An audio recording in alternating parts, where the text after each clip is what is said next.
This is me 4 years ago, and this is me today. See, I wasn't always like this though.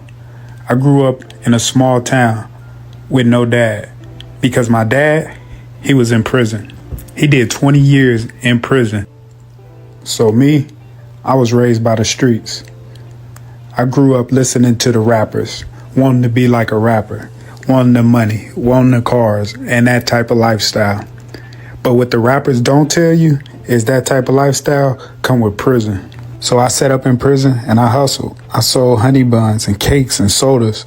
I went to a job every day and stacked my money up. And one day, my son came to visit me in the exact same prison that I visited my dad at.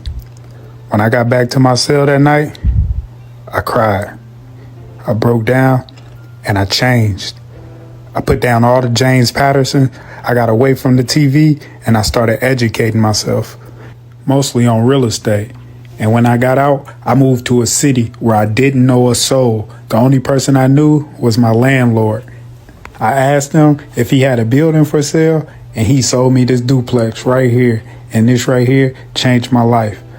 I was living for free like I was in prison, stacking all my money, and I ended up buying another one. And then after that, it started going downhill. I ended up catching a DUI. I almost lost everything, but I got sober and I got back focused.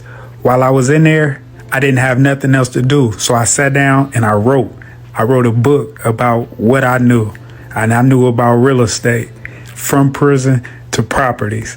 That was the knowledge that I had to give the world. And I wanted to teach people. So I started talking. I started educating, and then the rooms got bigger and more people invited me to come speak at the events. Telling my story is cool, but I like to give information. So I started going to the juvenile center, teaching them, going into the high schools, teaching the kids at school, because knowledge is power. I sat down, I read, I got that knowledge, and now I'm on my 14th property.